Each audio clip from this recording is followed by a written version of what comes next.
Hello everyone, this is MMA Interesting Prospects podcast episode number 4.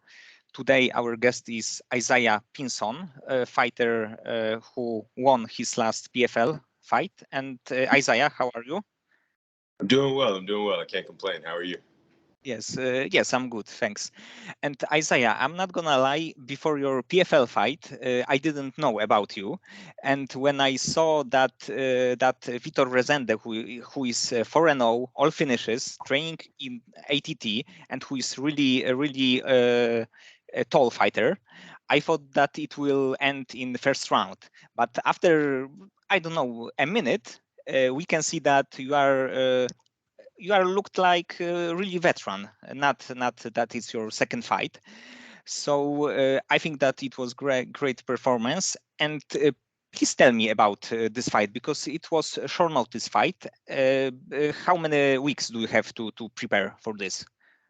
So for this fight, I want to say it was about 4 weeks was when we got the notice and the contract. And prior to it, I wasn't signed with the PFL, so everything just kind of came at once. But we had about 4 weeks prior to this the fight, and then my coach was my coach was in Brazil when we got the contract for the fight. So for the first, I want to say 10 days or so of camp, he wasn't here. So I went back to I did 1 week here in Vegas, just with my normal routine of going to jiu-jitsu at ATT Nevada, going to wrestling at ATC. And then the second week, I was like, I really need to get back into my striking work. And so since my coach wasn't back, I took the rest of the money that I had personally and used a credit card too. And I flew to Charleston, South Carolina, to go back to my original gym because they're strong kickboxing Muay Thai base. And they train really hard. Everything is like high-paced cardio intensity. So I spent about a week there training until my coach came back. And so then when my coach came back, we did about 1 week together and then flew to Orlando and did the week in Orlando. Okay, and was it a one fight deal or is it longer? I think it's longer. The whole thing is kind of confusing, but as it sounds with my manager, the door isn't necessarily closed with the PFL. But I don't think that I'm actually a full rostered listed PFL fighter. So the future is what it is. We're just taking this win, and then we're healing up right now, and then we're gonna start discussing next steps here in a couple weeks. Okay, and I think that you would be a perfect fit for this series because we have the Louis Sutherland fighting Danilo Marquez also on the same card, and I think that especially Sutherland would be a perfect next fight because you are 2-0, he's 5-1.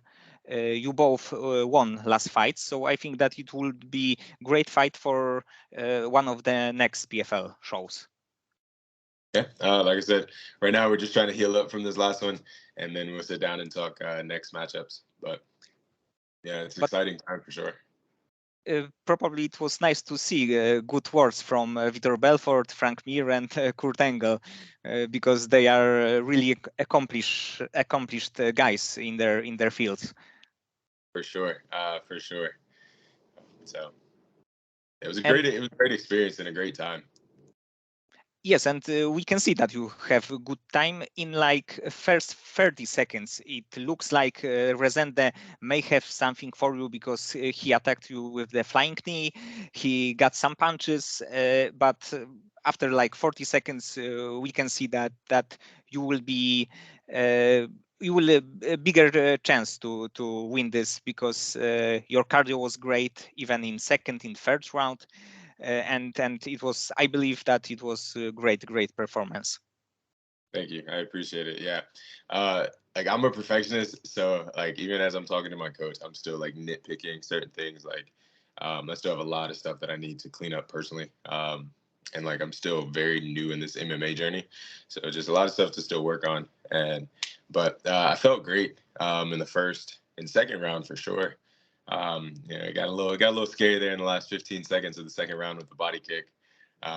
but then when I got off the stool going into the third, I still felt good. So yeah, I feel like extreme fatigue didn't like really kick in until after the takedown when he took me down and I got back up. And from that point on, I was like, we were in the reserve tank and just pulling everything else that we had. So, but I was really happy about my cardio for this one, for sure. And this is the first time I've had to fight the full 3 rounds. Even with like my amateur kickboxing background and stuff like that. I think my very first fight went to the 3rd round, but I finished him. So it's the first time I had to go to a decision. So I was happy that my cardio, like I was proud of where my cardio was with that. And I think that it's good for quite inexperienced fighter to go through 3 rounds. Of course, the finishes, like first round finishes, are great, but sometimes it's good to go all of 15 minutes, just to be sure that your cardio can hold up. Mm-hmm. Yeah, and so that's the thing that I do know now is that the way that we train and stuff like that, my cardio is going to be good and strong.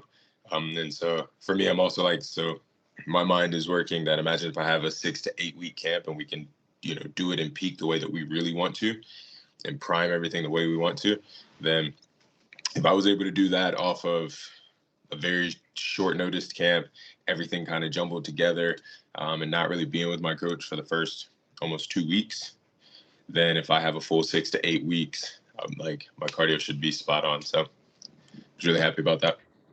And would you be interested in taking another short notice fight in either organization, or you prefer to just go full camp? I mean, so I know that right now, like from a business perspective, like I'm in a position where I kind of have to take the opportunities that make sense as they're thrown at me, whether short notice or not. And the reason, like, we feel comfortable taking short notice fights for the most part because we don't ever really stop training. This is the longest period that I've not trained hard, and that's just because we're recovering. I'm still recovering some things. Like I want to say a week or 2 weeks before the fight, messed up my knee. Training, working some of my jiu-jitsu stuff, and like my knee popped. So trying to heal just a bunch of injuries right now. But even then, I couldn't stay out of the gym very long. I think I was out of training for 11 days, and was like, I texted my coach and was like, hey, can we go work out tomorrow? And so right now I'm just back in doing what I can because I don't like just sitting and being idle. So with that, like when I get back to the point where like my body's feeling good, we'll start training, then yeah, we could take another short notice fight really. Because all it is about priming the peak and just figuring out like where do we have like 10 days at least to just push the cardio. Yes. All right, cool. Then we're good. So And please tell me about your beginnings in fighting.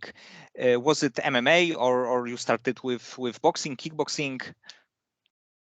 So my beginning actually was with kickboxing.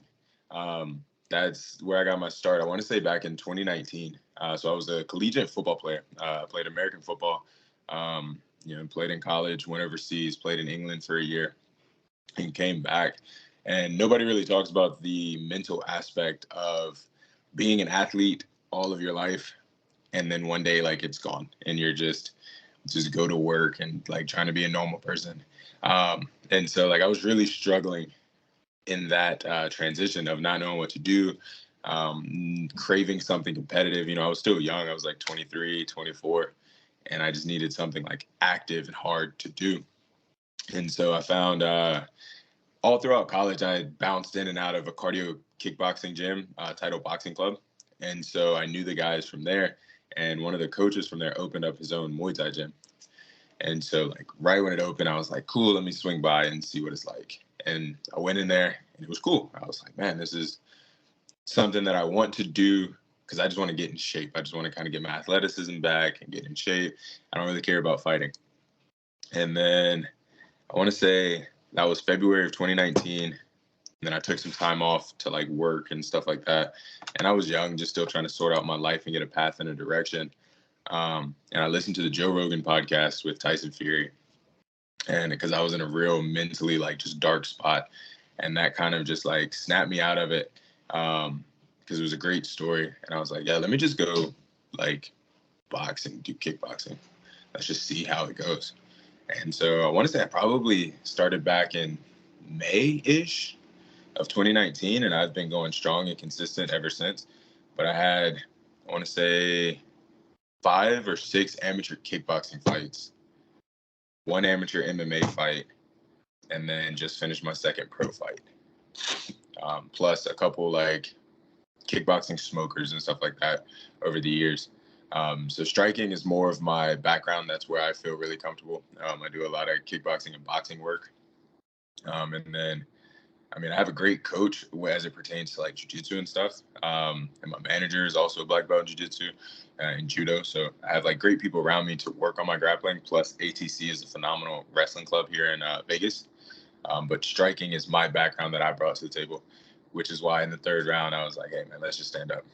Like, I know that you're a black belt in jiu-jitsu. Let's just go back to, where I'm comfortable. And less, like, for me, in my mind, it was like less likely to get caught in something bad. Yes, and about Tyson Fury, he can be really motivational. I remember this episode. It was, I believe, in 2018, before one of his Wilder fights. So it was great, and it's nice to see, because if you are so good after 4 years of any training, when you started 4 years ago, and you are that good, it will be interesting to see where you can be in 3 or 4 years, because as the professional or even amateur, you are not really experienced, but we can't see this in your fights. So it's really nice to see that you don't do these rookie mistakes. Yeah, and like I attribute that though to the great coaching and people that I've met along the line, but also like the great sparring partners I've been fortunate to have and people I've been able to work with. Because one of the things that I took, and I think for me it was the benefit of getting into this a little bit later in my life, after kind of going through different things in life, was the Kobe Bryant aspect and mentality of it, where he was like, if I can train 3 to 4 times a day while you're training 1 to 2, then over the years the gap is going to get wider. And so when I started this and I decided like I enjoy this and I want to fight, I was talking to a lot of people and I was like, I feel like I'm behind, because a lot of people started martial arts when they were young, because originally I wanted to box, but to me I just felt like the time it was going to take to master the art of boxing was going to be a long time. And at that point I had already started a foundation a year or 2 into kickboxing, and I loved it. So I was like, all right, I got to figure out what to do. But I've always tried to figure out how to apply that Kobe Bryant mentality to it, where even when I was, just starting out and I was working jobs, almost every job that I've had, I've always tried to figure out how I can work it into my schedule where I can still be in the gym twice a day. So any day that I want to be there twice a day, so I'm able to just get a lot more work and work on the craft a lot more. And so now it feels like it's starting to pay off. And then being able to be around some professionals and spar with some professionals in different aspects, whether it was, right before my first amateur fight, I had the luxury of being able to spar with Warren Thompson, who ended up being the Lion Fight heavyweight Muay Thai champion not too long ago. But, he's like a UFC vet back in the day and stuff like that. And I got to test my skills with him and formulate a relationship with him where now I can just text him if I have any questions or need advice and stuff like that. And so being able to train with more professionals who are composed and who kind of attack it more from a chess mentality versus checkers kind of helps you. I've had to learn how to get in there and just calm down, because when you go to a sparring session with some professional boxers, it's real like calculated, it's real technical, it's a smooth rhythm and movement. It's not this wild slugfest. Maybe in the later rounds when people start to get tired, but like early on, it's a real calculated move. And so being able to train with guys like that and be around people like that has helped me also learn that kind of composure and just relax. Because when you have 4 rounds with professionals, heavyweights who can punch hard, and you gas yourself out in that first round, now you're spending 3 rounds and their punches got thumped, so you start to learn some stuff and you're like, all right, let me not necessarily pace myself, but let me pick my shots better. Let me not be so wild. You learn how to throw some fakes and feints and stuff like that. So I've been fortunate on this journey to just continue to meet great people who've helped me elevate. And then for me, It's just doing my part of just showing up, just finding the time, making the time, and just showing up consistently, just over and over. Because like I said, I feel like I'm behind the curve. Heavyweights kind of age like fine wine per se. So heavyweights can get better as they get older. So I'm good in that realm. Like I'm in the sweet spot to be a heavyweight. But as it comes to the years in the sport, I'm trying to play catch up with everybody right now. Yes, and you are quite young for the heavyweight. You are 27, right? Right. Yeah. Like that's the crazy thing. So yeah, you have like even 15 years possibly in the sport, because we can see in heavyweight division, even in the UFC, that sometimes there are guys after their 40s, and they are still winning and fighting really good fights. Yeah, so it's heavyweights just through the course of time have always been able to continue on as they get older. I feel like you get a little bit more efficient, a little bit sharper. So like that's one thing I have going for me. So like now it's just trying to like clean up the skills and just like learn and absorb as much as I can and get as much like fight IQ as I can. And do you have a regular sparring partners, the guys that you are spar in your training camp regularly? I wouldn't say regular. It's kind of all over the place because also living in Vegas, it's kind of what would we say? I want to say the word is transient. But a lot of people come in and out. So a lot of people come here for their camps, but they don't live here. So I have like some regular sparring partners, like a guy named Taylor Lewis. He's about 270. And he's new to like jiu-jitsu and grappling, but he's a good aggressive athlete. So he trains over at ATT. So that's one of my main like grappling partners, so that I can be comfortable under the weight of a heavyweight. So if I were to have to fight somebody who's 265 and stuff like that, I'm comfortable rolling around and moving with somebody. It's a high school kid, man. His name is Tyson. He's a senior. I want to say he's a senior this year in just one state out here, but he's a tall, lanky, not a heavyweight wrestler. I want to say he wrestles I think he did state at 195, but normally walks around at like 210, 215. But a good technical wrestler, gritty and stuff like that. And I've known him since I moved here. So like as I was first learning how to wrestle, it was funny. We talk about it because last year when I first moved here, and I didn't know how to wrestle at all, and was just kind of over there for fun sometimes with my old coach and stuff. Like he was dogging me on the mat because I didn't know how to wrestle. And so like now we kind of go back and forth. So I got a couple guys that I get to work with right now. And then as it comes to boxing, I've worked with a couple different people, professional boxing guys, but I wouldn't say that they're regular sparring partners. But we formulated the relationships that if they're in camp or they're training and stuff like that, I can hit them up and they'll be like, yeah, we can get some rounds in and we can work on some stuff. And I assume that because of you will start with kickboxing, this is a favorite part of your training, right? Yes. Yeah, kickboxing. But I will say this, over the last couple of months, jiu-jitsu has started to take over, like, as one of my favorites. I'm really enjoying jiu-jitsu. And I have a friend, shout out to Cam Scott. He was my teammate in college for football, and he was the first person that I knew personally to make the transition from football to fighting. And he always told me, he was like, hey, bro, like, once you start jiu-jitsu, you're going to fall in love with it. And I was like, man, whatever. Kickboxing is dope. I love kickboxing. And then I started doing jiu-jitsu, I want to say about 6 months ago, with my coach, Francisco Chico Bueno, great jiu-jitsu practitioner and a good fighter back in the day. And I've honestly, I'm starting to get hooked with jiu-jitsu too. So I enjoy the kickboxing aspect of it, but jiu-jitsu is a lot of fun. In your debut, you won by Kimura, right? Or arm lock? Yeah, Americana. Lock, right. Yeah, that was after a couple months of training jiu-jitsu, and even at that time I didn't work a lot of top position because most of what we work for me is being on the bottom, being in a bad position because I'm not great on the bottom yet. So it's hey, if you get taken down, you need to know how to get back up, or you need to know how to end up on top. So that was just kind of like the only submission I really knew and felt comfortable doing. So I was like, let's try it. It was either Kimura or a key lock. And in the first fight, I probably could have locked the Kimura, but I wasn't 100% confident in it and wasn't 100%. I was like, man, let's just go to the one that I know how to do, that I know I can do. So, and it was just ironic. like not the jiu-jitsu guy, but goes for the submission.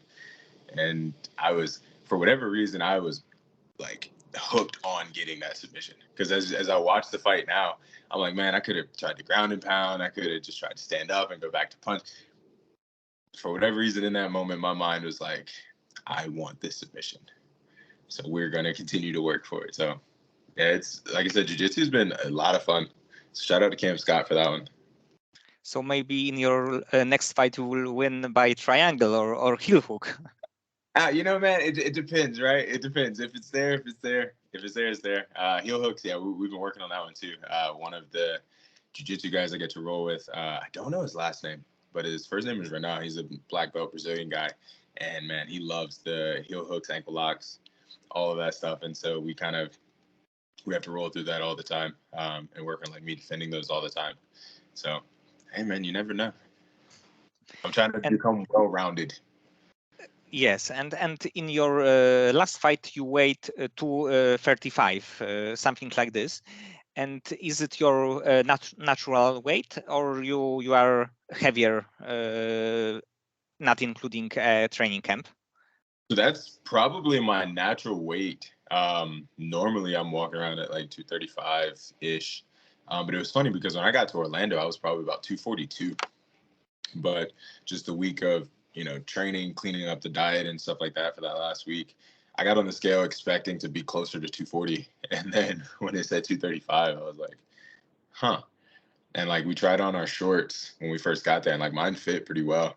But then when I put them on to go do the weigh-ins, like I had some space in the front. And I was like, huh. So about a week of training out in Orlando and just kind of eating a lot cleaner while being out there definitely helped. I dropped some of the just unnecessary excess weight that I carry. Because when I first started kickboxing, I was walking around about 215. And I competed in the 195 to 215 weight division. I was lean. I was super lean. But so I think for my first fight, I weighed in technically at around 204, 203, somewhere in that range. But I didn't like the way I felt, like when I fought. I feel like I didn't have any power. Cardio was pretty good, but just didn't feel like good. And so when I moved to Vegas and was talking to some people, and they were like, hey, I think you should be a heavyweight. I played football. I was about 245, 250 during that time. So I've been able to perform at a high level at a little bit higher of a weight. And even in football, we still had really good cardio for offensive linemen, just from the style of offense that we ran and the way that we trained. So I made the decision, and I knew that, like, for the most part, I'm probably going to be the small guy, but it kind of simulates my football career. So it's just like, we moved to heavyweight and put on, I think when I moved to Vegas, I was about 215, 220. So put on about 15 to 20 pounds. I can't say that all of it has been muscle, but I definitely have gotten a lot stronger as well. So I definitely want to start changing my shape here soon, but I'd probably walk around about 235 and would love to get up to about 245 and call that about the cap. And Cain Velasquez weighed something like this, so it's not that heavyweight need to be like 265 or 266 right.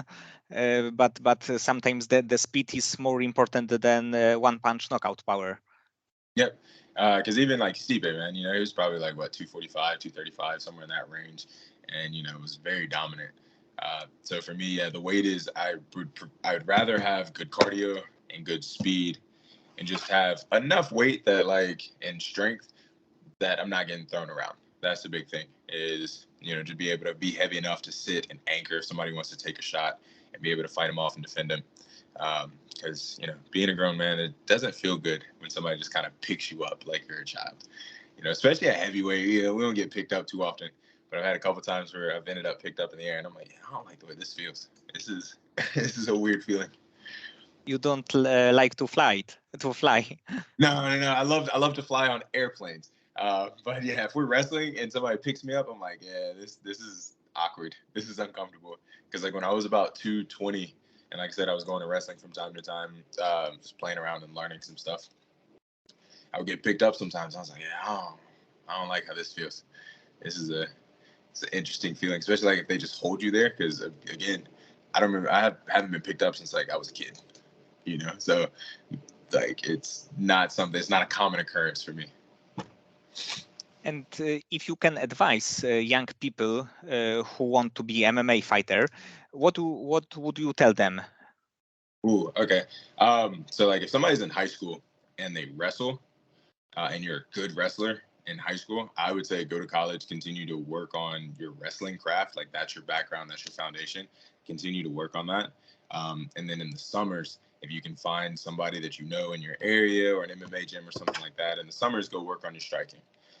Because by the time you graduate from college, you'll have 4 summers of striking work where you've like worked on your striking and stuff like that. So you're not brand new to it.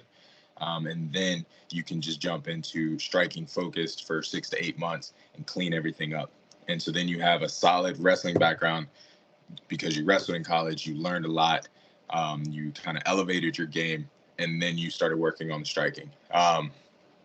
Everybody else, if that's not your case, then that wasn't my case. Pick something that you like, start with it, get comfortable in it, compete in it. And then if you want to do MMA, then like I want to say it was probably about 2 years of just kickboxing, and then dabbled in both for like year 3-ish. And then like now I'm in about year 4. And when I first started training with Chico, it was more grappling focused than anything because that was my weakest point. So I would say pick something that you like, or if you find an MMA gym, which I just haven't had the luxury of being at an MMA gym, where it's like they do it all. But yeah, I like the pick something that you like and you enjoy and get really good and comfortable in it, and then start to focus on everything else, and just bring everything else up at the same time. But yeah, for the wrestlers, because I met a couple kids who were good high school wrestlers and decided they wanted to opt out of going to college in order to pursue MMA. And I'm like, my advice to them, had I known them at that time they were making that decision, is go to college, continue to elevate your wrestling, get really good at wrestling, and just train your striking in the summer. And then you can come back and piece it together, because I still feel like wrestling is a great foundation for MMA. Like, somebody who's a high level wrestler can really compete at a very high level if they bring their striking up just a little bit. Because you may not be a submission artist, but wrestlers have great top pressure. Like when a wrestler gets you down, a lot of them have just phenomenal top pressure and ability to just keep you on your back. And then a lot of them just go for the ground and pound, which is also very effective. So I think wrestling is a phenomenal foundation. Kind of wish that was a foundation that I had when I got started, but that's something that we still work on a lot, is wrestling. Yes, wrestling is probably the best base for MMA, and most American fighters have this base because of the wrestling in US. So in many countries, in Russia, in Dagestan, also the fighters got great wrestling like styles. Yep. Yeah, so like we see it all over the place, and those are usually the guys that are like leading divisions or even like just contenders. It might be a couple like standout guys that are more striking based, but it's like usually in the top 5 of almost every division, there's at least 1 or 2 wrestlers, like guys that are like wrestling based. So yeah, it's very dominant.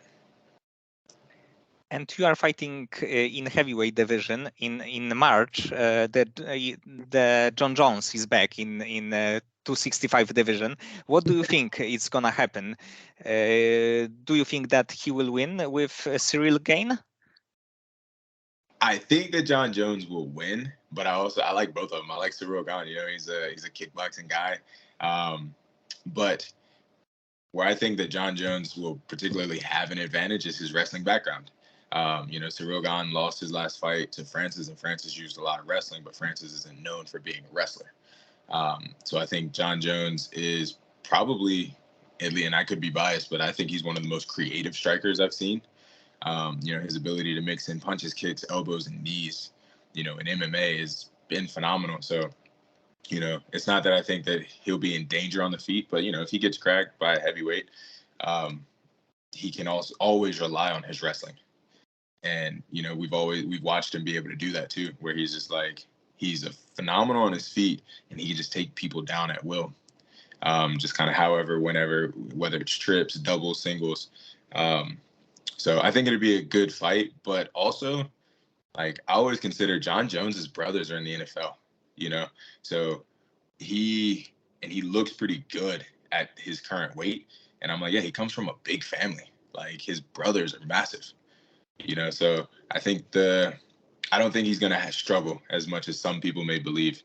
I think speed may not be quite what it was at 205, but it doesn't really have to be. So yeah, I think it's gonna be a phenomenal fight. I'm actually extremely excited.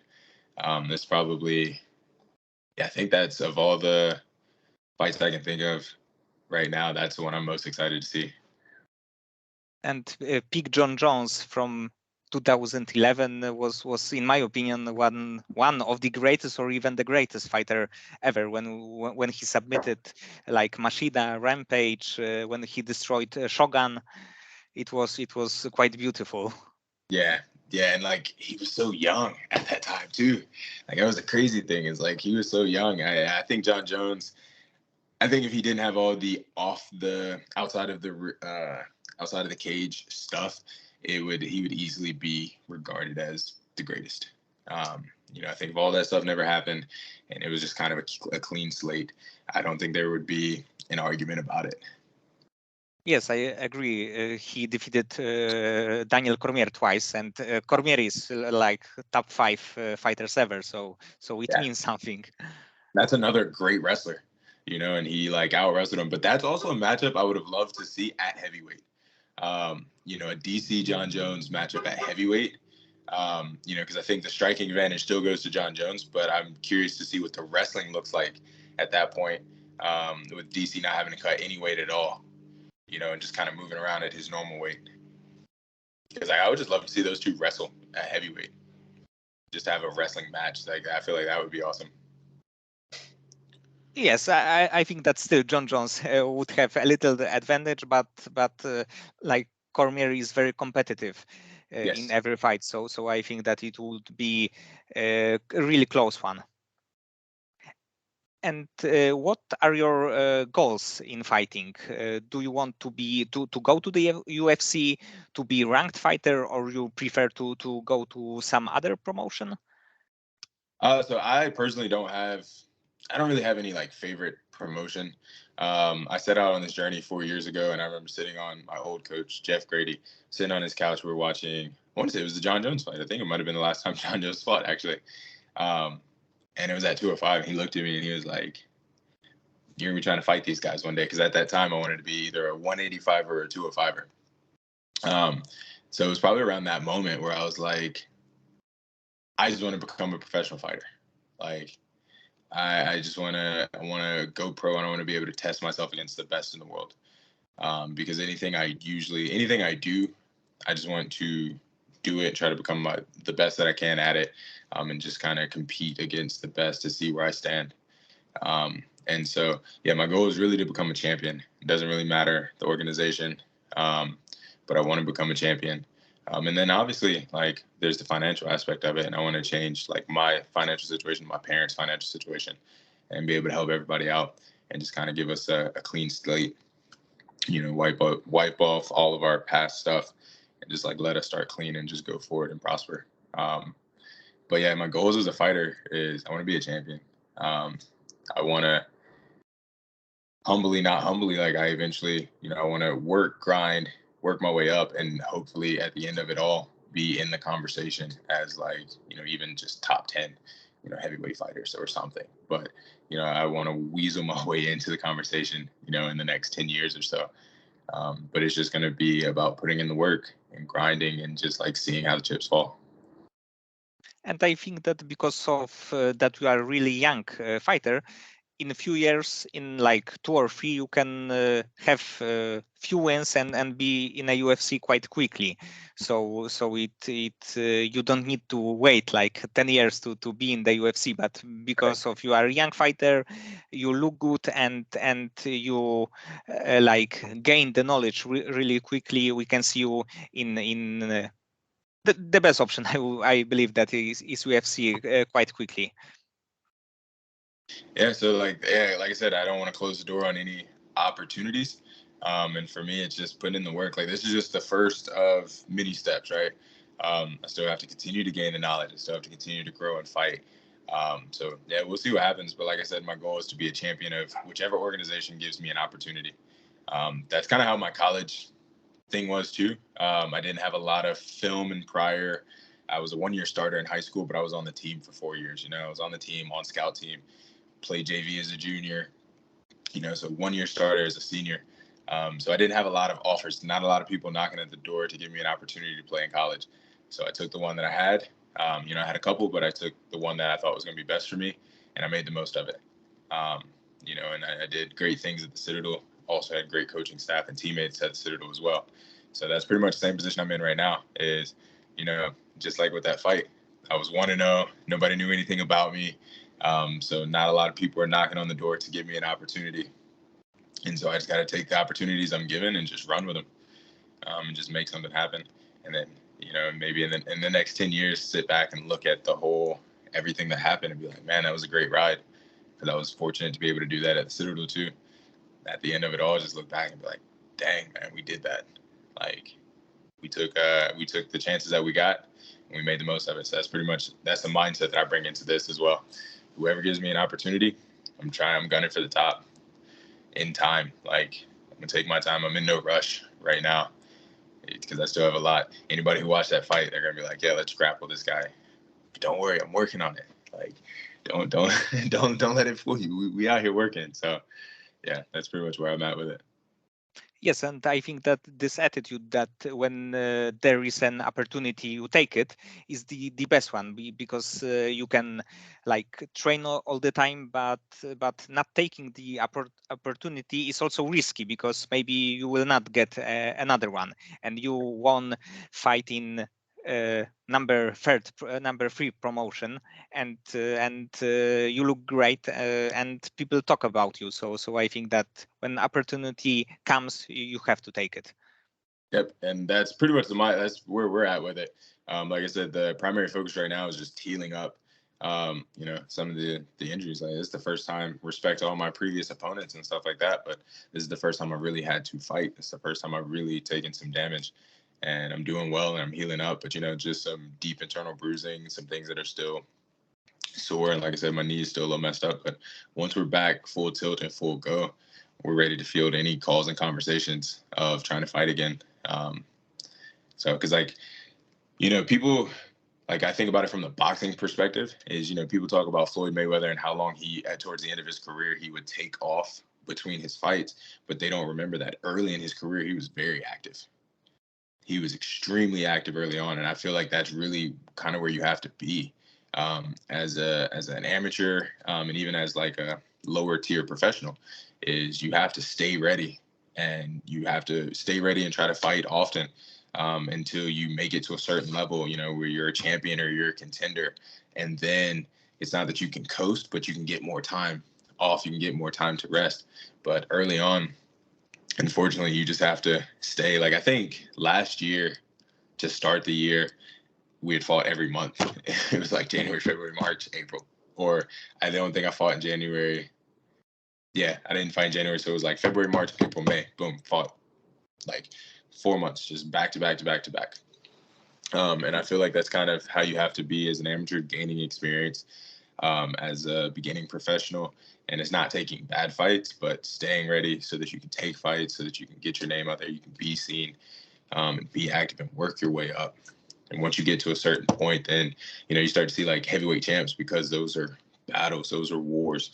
They fight like once a year, fight, let the body rest and heal, come back to it.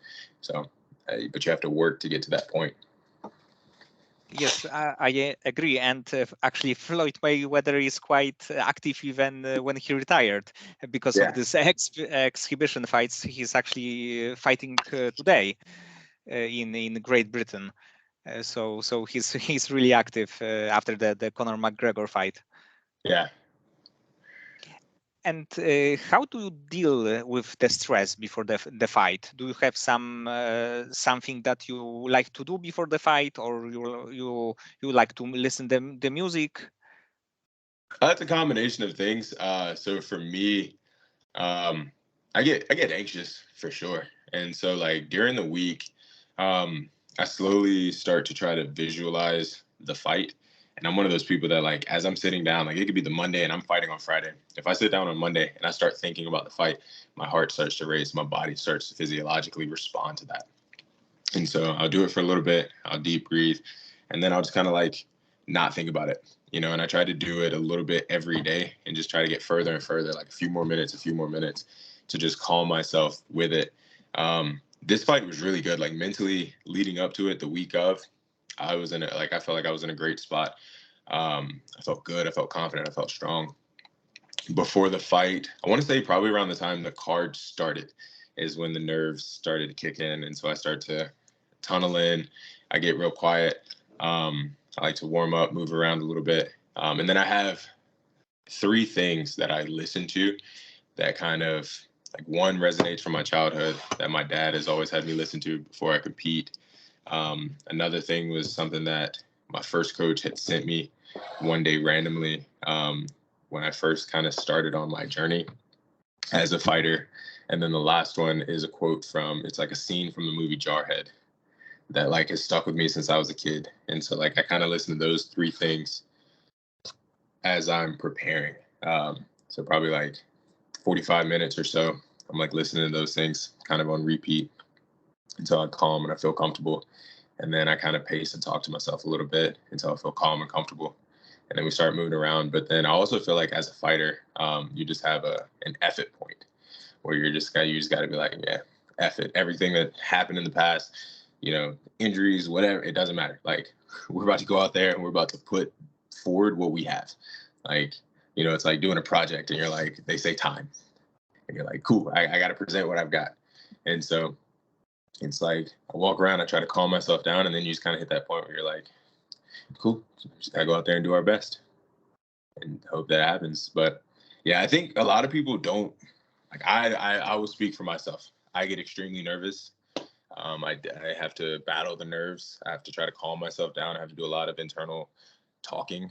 Um, you know, and it's rough. I mean, I think the nerves and overcoming the nerves is harder than anything else for me, at least. And I mean, I have some friends who are great training partners and can crack, but they hate the nerves of fighting, so they don't fight. Like if they actually got out there and could figure out how to control their nerves, they'd be phenomenal fighters. So yeah, I think that part is extremely tough. Having years of playing football as well has helped me because I kind of went through the same thing. Be nervous before the game, listen to music, hang out, relax, tighten up before it's time to go out there, talk to myself a little bit, and then you just kind of go out there and get it done. And I always tell people, to me, the walk is harder than the actual fight because that's the part that we don't train. You're not sitting in the gym and you have a whole bunch of people lined up and you like practice walking out and having that feeling. So that's the part that's foreign. That's the part you just have to do it over and over again for that to feel comfortable. But once you're in there, they close the door and the referee's like, you ready? You ready? Ding. That's the part where you're like, yeah, this is what I do every day. This is the natural part. This is the part that I do every day. Because also I think some people have a hard time zoning out all of the noise in the crowd and stuff like that. One thing my dad really helped me do when I was playing football was like start to zone everything out. So usually when I'm out there, I don't know what's going on in the crowd. I can't really hear anything. I can hear my coach. I have a straight line pretty much, so like I can hear him, but everybody else is pretty much zoned out. And it used to be the same way in football. You have full packed house, and like it's just noise. It's loud, but for the most part, like you've zoned everybody out, and you can hear your people. So Yes, and zoning out is important. But you told interesting thing about walking to the cage, because it's actually seems to be a quite easy part. But everybody is looking at you. You are stressed. You see this cage and you are like going closer and closer. And yes, I think that it can be like really really stressful. yeah, but you also like I have friends who, man, they kill the walkout part, right? Like I have some friends who have like they don't care attitude. All of it just seems kind of easy for them.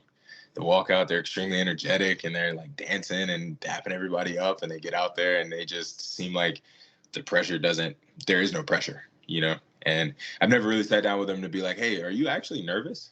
But at least what they exude is like actual relaxed confidence, and then they go out there and they fight, and it's phenomenal. So I think for some people, they're able to just kind of channel everything out and be okay. But yeah, for me, I'm definitely one of those people that I'm extremely nervous because I'm a perfectionist. So as I'm there, like I want to be perfect.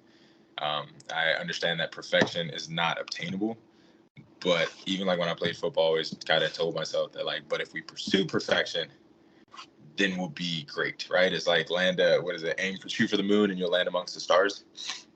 It's kind of the way I look at it. And so, yeah, and that's the other thing my coach has been working on me with is a lot of the mental stuff and trying to have me not put so much pressure on myself. Just kind of relax and just be like, hey man, trust the work that we're doing. Believe in it. And I believe in myself, but it's just trusting the work that we're doing, just relaxing, not putting any pressure. It doesn't matter. That's the thing he'll say all the time. It doesn't matter. It's just one fight. It doesn't matter. Like just go out there and, do what we've been working on. So yeah, to any fighters out there, man, like protect your mental, consider the mental. The physical part is easy. It's draining, it's taxing, it's hard, but the physical part is the easiest part of fighting. I think it's the mental part that catches a lot of people, either prevents them from getting in there in general, or while you're in there, losing that mental battle can lose you the fight. Israel Adesanya is great with dealing with the stress. He's walking to the cage as the Undertaker, or before the first Whitaker fight when he was dancing with some of his friends. It was crazy. It's not a world championship fight. It's just fun. Right.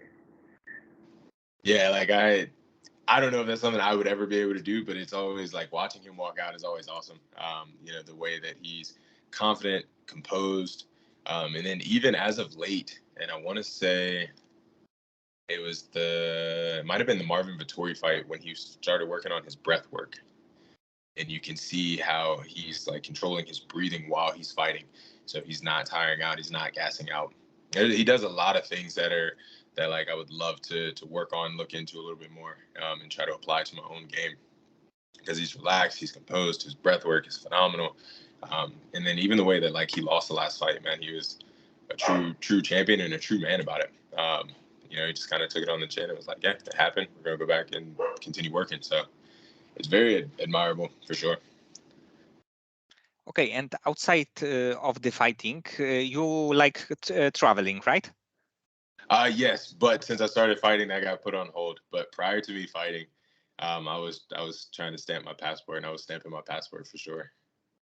And if you can go to one country in the world, what would it be?